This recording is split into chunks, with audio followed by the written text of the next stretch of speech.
Começamos mostrando a situação absurda em Manaus, uma capital onde toda a frota de ônibus está com a documentação irregular. A dívida das empresas é de mais de 6 milhões de reais em impostos e multas. Algumas linhas até mudaram o trajeto para evitar a fiscalização da Polícia Rodoviária Federal.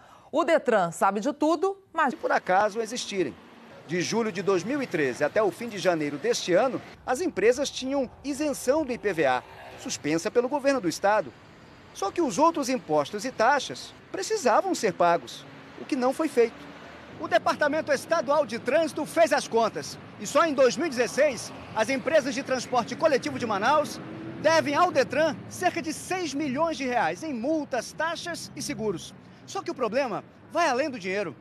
A população reclama que em algumas linhas os ônibus mudaram o trajeto para não passar pelo posto da Polícia Rodoviária.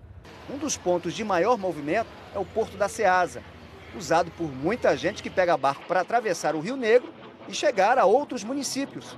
O passageiro é obrigado a descer e caminhar a pé até o terminal, ou pegar outro ônibus. Vai passar no Porto da Ceasa esse ônibus? Não. Não vai entrar lá, não? Mas daqui diz que passa lá.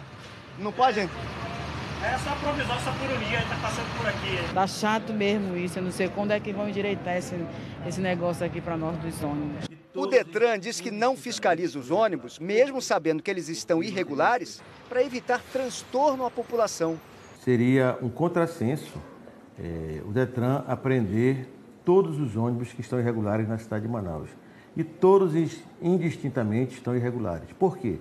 Porque nós iríamos prejudicar 800 mil usuários que valem desse transporte para ir trabalhar, para ir ao médico, para ir à escola.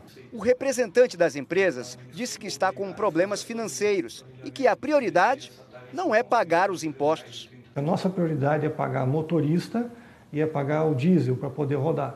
Então esses custos tributários às vezes ficaram em segundo plano mesmo. E mesmo com o transporte público circulando irregularmente pela cidade, só esse ano já foram 2 reajustes no preço da passagem, que neste sábado vai para R$ 3,80. Tarifa mais cara por um serviço que ainda é motivo de reclamação. No caso, eu e ela estamos esperando já mais de uma hora aqui um ônibus para ir para um lugar, o ônibus não chega. Várias e várias vezes, não foi só uma nem 2 vezes que isso aconteceu. O ônibus quebrou? Quebrou, tivemos que descer e o motorista teve que esperar outro ônibus passar para poder a gente ir.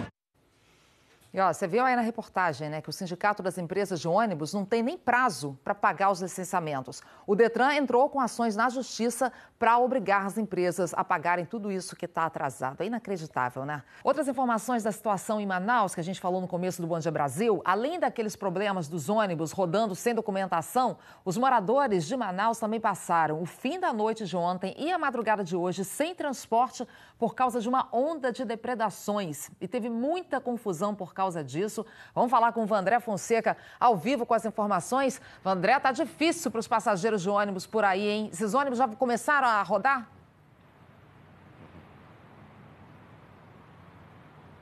Bom dia, Ana Paula. Esta manhã os ônibus estão circulando normalmente aqui em Manaus. Eles começaram a sair das garagens por volta das 4 horas da manhã, horário local, 5 horas da manhã, horário de Brasília. Essa semana foi registrada uma série de ataques.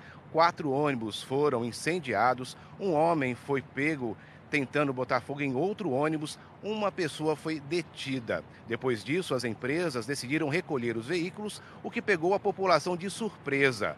Houve confusão, a polícia usou balas de borracha para controlar uma manifestação em um terminal no centro da cidade. A prefeitura liberou o transporte alternativo para que as pessoas pudessem voltar para casa. Ainda não se sabe o que motivou os ataques. De Manaus, Vandré Fonseca para o Bom Dia Brasil.